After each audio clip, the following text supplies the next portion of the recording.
Hey, welcome back, guys. Raising Kanan's 8th episode was every bit of the classic it was promised to be, leaving us with more questions than answers going into the final 2. There were plenty of revelations uncovered, and even a major attack on a fan favorite that has impacted us all with bated breath heading into 109. I'm here to break it all down in typical Top 10 WTF fashion. Before we begin, be sure to hit the like button, subscribe, and bell notification to immediately receive these videos. Also, big thank you to all of my channel donors. If you'd like to be the next one, drop $1 on that Cash App for us. And lastly, a spoiler alert is now in effect for all things Power. Here we go. WTF moment number 10, Gabriels Trumpet. Gabriel's long-awaited karma finally arrived in the beginning of 108. Juliana seemingly makes a mistake while catering to her abusive spouse, inspiring his rage. Upon chasing her outside, Juliana leads him into the shed, where Rock and his maker await him. Rock then tells Juliana to cover the murder by making it look like a robbery. WTF moment number 9, Get Down or Lay Down. Lulu cements his musical aspirations by transferring his Crown label investments into a full-on partnership. Upon Crown's initial objections, Lou ups the banger and promises that either his name or his brains will be on that contract. Beans will be proud. WTF moment number 8, Heartbreaking and Entering. A devastated jukebox patiently camps outside of Nicole's home and waits for her parents to depart. Once in the clear, she breaks into the residence and spends the day grieving heavily in Nicole's room, the site of their many romantic rendezvous in episodes prior. WTF moment number 7, Quip Pro Quo. Rock is pulled over by Detective Howard and threatened with Kanan's safety if she refuses. During their talk, Howard requests for Rock to be a bridge between the father and son in exchange for his safety.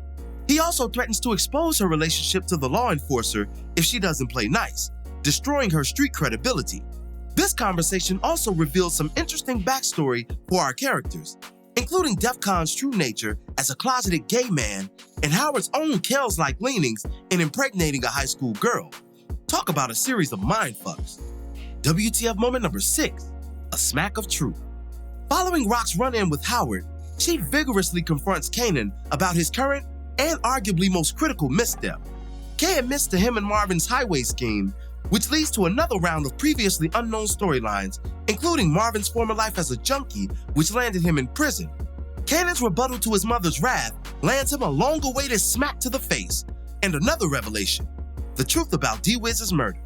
Rock admitted to removing Wiz in order to ensure Kay's protection, placing the blood right back on his hands for his fallen friend.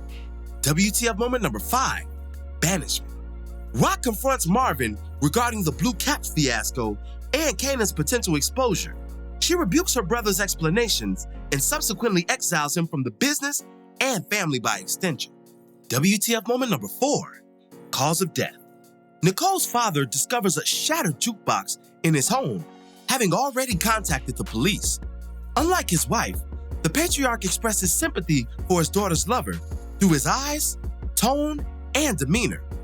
That remorse is trumped by Nicole's mother, however, who charges at Juke and reveals Nicole's true cause of death, the blue-capped crack vial.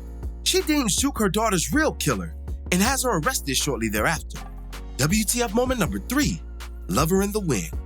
Kanan arrives at Davina's home only to find that her place is being cleared out.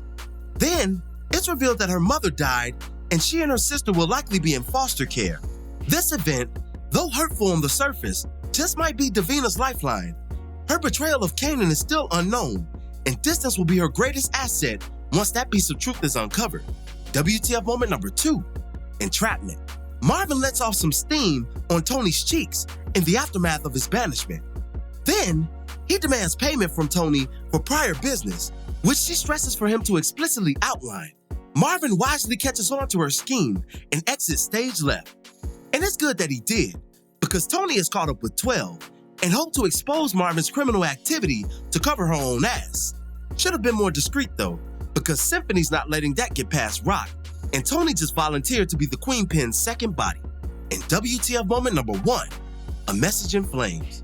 Lulu prepares for a peaceful celebration at home, having finally achieved his dream. During his solace, he receives a call from Rock, ordering a hit on an unnamed party. a call he purposely missed. It's one that we all wished he hadn't, because Rel and the rest of Neek's collective viciously shoot up and firebomb his home immediately following Rock's call. Lou is critically injured in the massacre, only clinging to a sliver of life thanks to his brother Marvin, who will be right back in the family business if Lou pulls through. Some lingering thoughts before we end today's video. The title of this episode was The Cost of Business, and as we're shown, the price ain't cheap. Lulu nearly paid the ultimate price with his life. His status still undetermined post-Unique's attack, and Nicole actually lost her life and took a part of Juke's soul right with her, the latter forever changed by the tragic event. Unique's attack on Lou was deeper than his refusal to flip and subsequent disrespect. Neek understood that Lou was Rock's best, her saving grace in an otherwise lost war effort.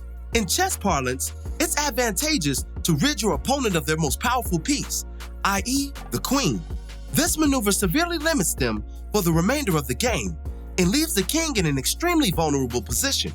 Lou and Rock represent the queen and king on the chessboard respectively, and Neek's attack was a major blow, no doubt. However, the payback coming for such a reckless display will be fierce and imminent, especially with a reinvigorated Marvin on the prowl, who's in a prime position to prove himself and his worth to his family and the organization at large. I hope Neek enjoyed the battle, because the war is really on now. Marvin's arrival at Lulu's wasn't mere happenstance.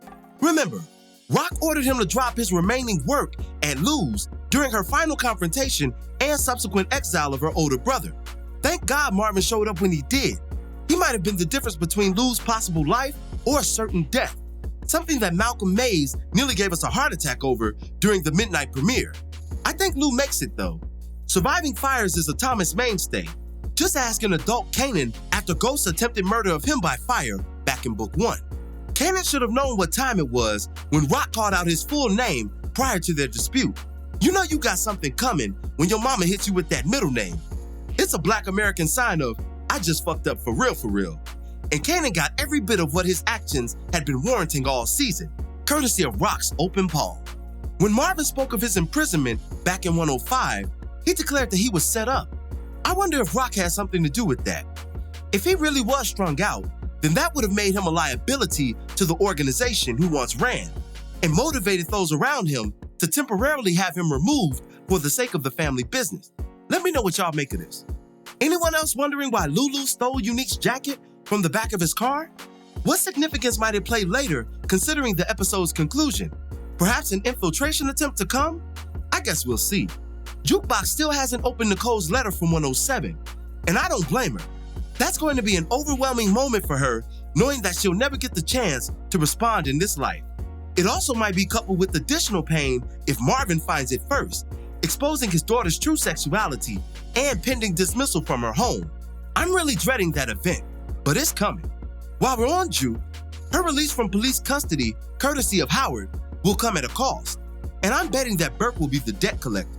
And lastly, the attack on Lulu has left us all in shambles. But do you believe him to be dead, or is the man who will carry out orders to a T still holding on for a date with revenge? Let me know what y'all thinking. And that'll do it for this one. What were your thoughts on The Cost of Business? Be sure to drop them below in the comments. As always, I thank you for watching today's video.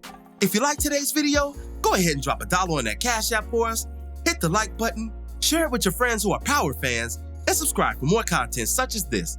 This is Rudy P. Magic of Rudy P. Magic Beats, and have a blessed one until the next one. Peace, y'all.